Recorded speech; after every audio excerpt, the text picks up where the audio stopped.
So yeah, remember when I said I still want to do a couple more videos on Vanguard Will+Dress? Well, it's mostly just this one. I do have another fun little Vanguard video in mind we'll do next, but for right now, I just want to talk about how Will+Dress could have been good.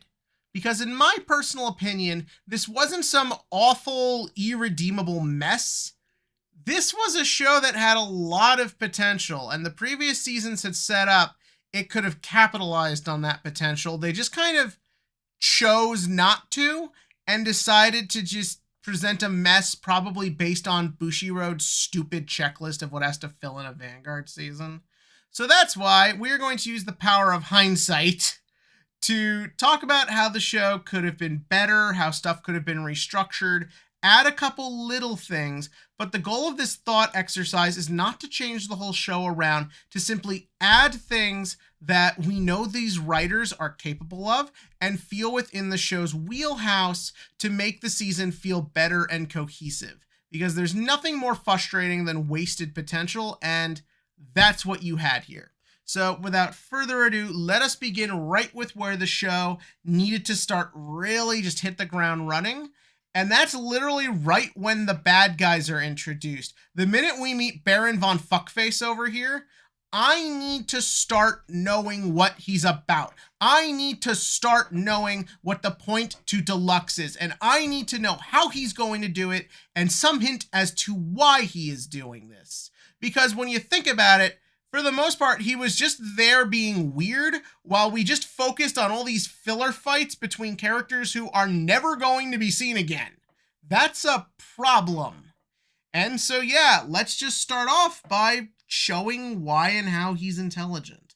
You can still have all the Deluxe fights, but show that, like, behind the scenes, he's having his team do science shit. And like, I don't need everything to be super well explained or super cohesive, but I need the creepiness of the situation conveyed. I need to start feeling that he is intelligent and that his plan has some level of like logic to it. So start doing things like, I don't know, make it that while the players are card fighting, they can check their pulse, or that they're monitoring. I don't know. I actually do like the fact that the show insinuates in order to do things like measure people's brainwaves, they have to be in a controlled specific environment. But I feel like for the sake of making the plot flow correctly, I do feel like you need to start showing some hint at more advanced technology. So maybe make it they can do things like get preliminary brain readings from like just watching card fights happening. Maybe that was insinuated in the actual show. But just give me a more of a concrete idea and start hinting at they have access to technology the rest of the world doesn't. That builds them up as an interesting threat. The next thing you want to do with them is, I really like how they leaned into this idea of them manipulating people and trying to control people. So because of this, start establishing that right away. At the end of the most recent episode, it's shown that the AI had discovered Urara and the other girl for some reason, somehow, and just deduced that they would be perfect for what they want. Don't just like make that a one-sentence thing to justify everyone treating Urara like she's important. No. Here's what you do. You make it that everything still goes on the way it is, but during, like, say, Urara's first or second fight, show the bad guy going, and yes, I refuse to learn his name. Show Baron von Fuckface going through Urara's file. In this moment, you reveal that they're using some sort of AI or just a technology to go through like people's personal records. Have it that they're going through schools, have it that they're going through tournament records, I don't know, police records, whatever you want. But make it that they discovered her along the way. I don't need an overly complex explanation. Just make it that at some point they discovered that this girl was showing behaviors that are conducive for what they want, i.e. that she has the ear and the hearing and the noise in her head thing, and make it that somehow maybe that got recorded by a doctor or a psychiatrist. And when they hear that, they're like, ooh, we can use this. We can use this 13-year-old girl. We like Genshin Impact. But yeah, no, that then leads us to the next most important thing that needs to happen. Urara needs to be the focus of the whole thing. And no, I am not just being a waifu-loving weirdo. I wholeheartedly believe that to make this whole thing work, you need to sell me on the evilness of them trying to manipulate a 13-year-old girl. And that is what you need to then start establishing. So after we've made it that they have found that she is conducive for what they want and that mentally they can take advantage of her, you can still have a lot of what she does for the rest of the first arc go as it goes.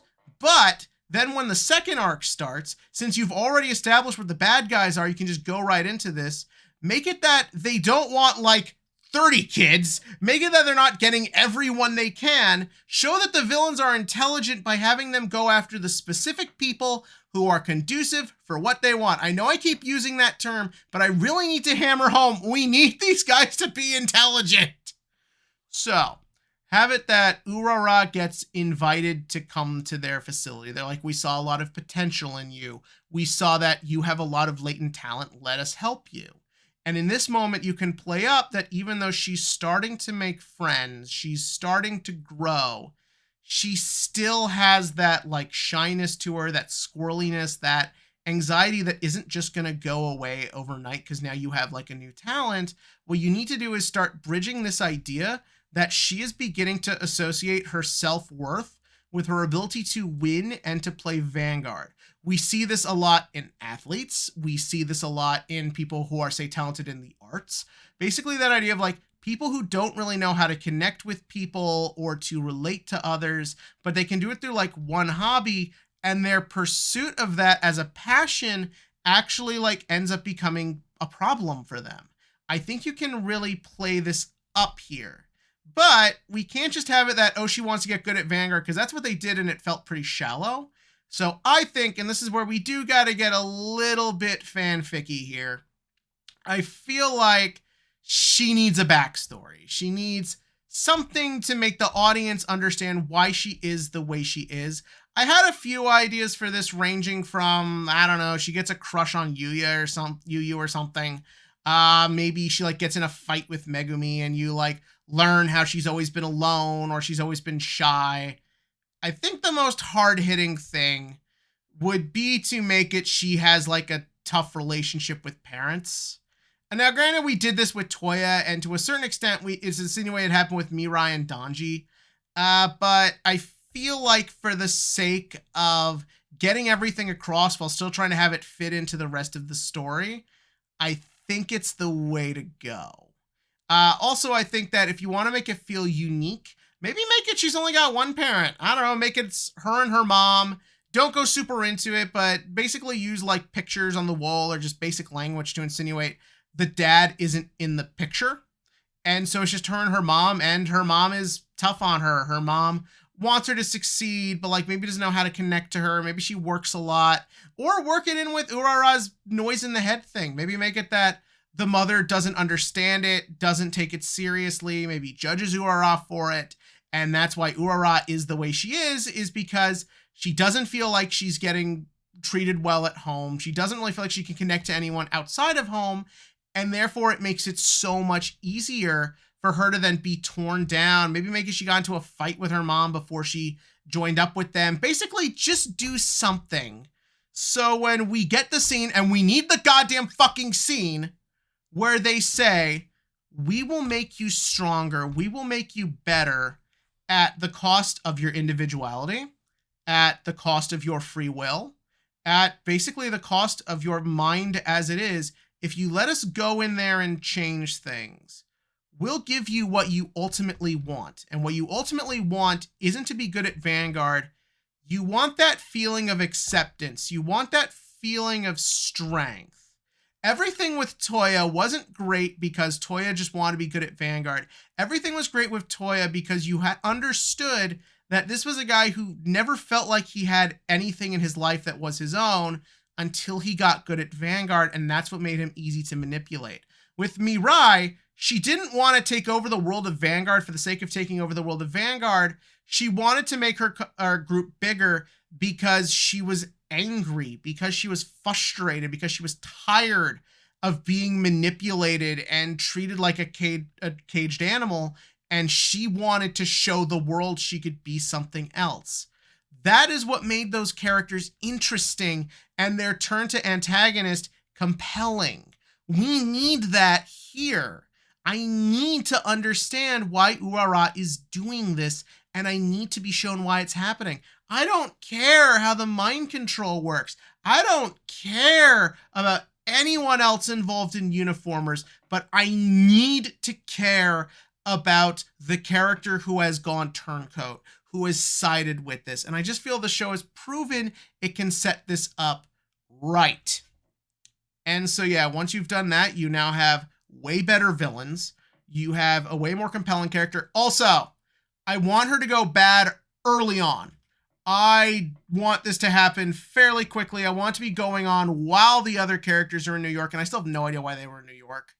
I want this to be going on at the same time, so that way you have a lot more time with it. I want her to feel like a threat longer and do stuff to show her being a threat. Maybe the minute she goes on their side, they start using her to like intimidate people, or they start having her do like intense card fights. Like, you can do any number of things, but make the season feel like her being a threat is important. And you don't even have to have her mask card early on. I assume her being late in the season was because they wanted to wait to start selling the mask shit, since the set release schedule is kind of wonky. But just don't give it to her then. Maybe make it that like she can't get the mask thing until she's like done so much shit for them, and that's what she's doing. She's just like following her new programming. Also, I think it'd be really cool if like we saw what was going on in her head when she got taken over, but that's, I don't think, like overtly necessary. Are there any other things I'm missing? Everything with Michiru is fine. Everything with a lot of the other characters is fine. Everything here is just fine. It just needs to be put together right. The one last thing I want to do, and this is purely 100% a me thing. This is not necessary at all, but I would love this. So, if we're keeping on my idea of Urara's got a tough relationship with her mother, I say let's get Yu Yu involved. Because when you think about it, Yu Yu doesn't overtly have an arc this season.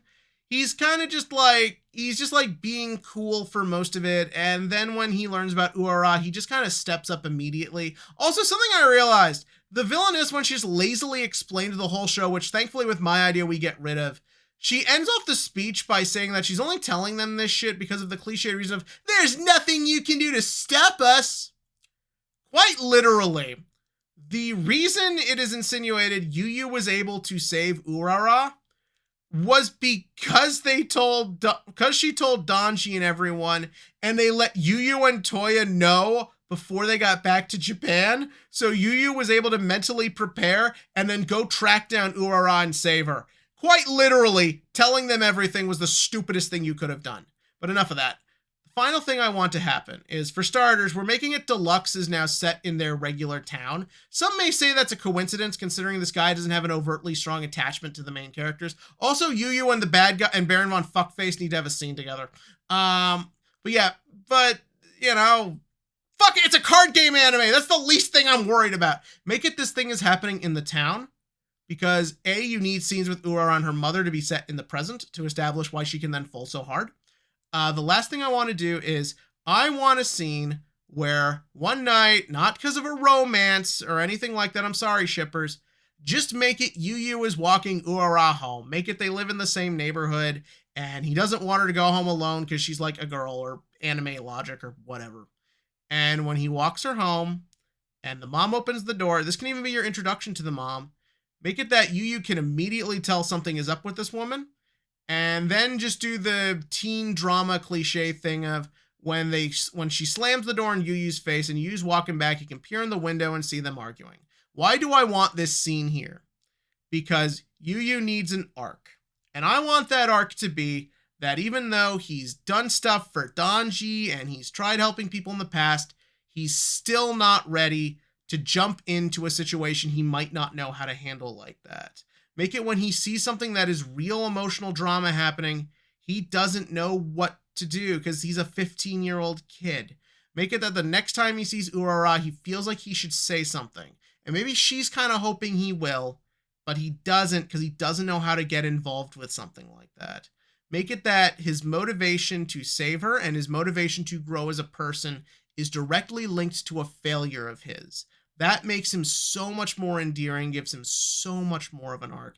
and I think would make this really into something really strong. But do you think that? Again, I know this gets kind of fanficky, but I just wanted to do a thought exercise because I haven't done something quite like this in a long time. And I thought this would just be a fun, quick one to do. Obviously, this wasn't quick at all, but I like doing it. And this is why I do this channel. But give me your thoughts about my changes below. What would you change? What's a few things that you think could enhance everything? I feel like I only changed like 3 things, but I feel like they're the 3 things that needed to be fixed the most. But give me your thoughts about that in the comment section below. And as always, click to like, click to subscribe, and join me for the big video where we mostly just shit on a bunch of bad Vanguard villains.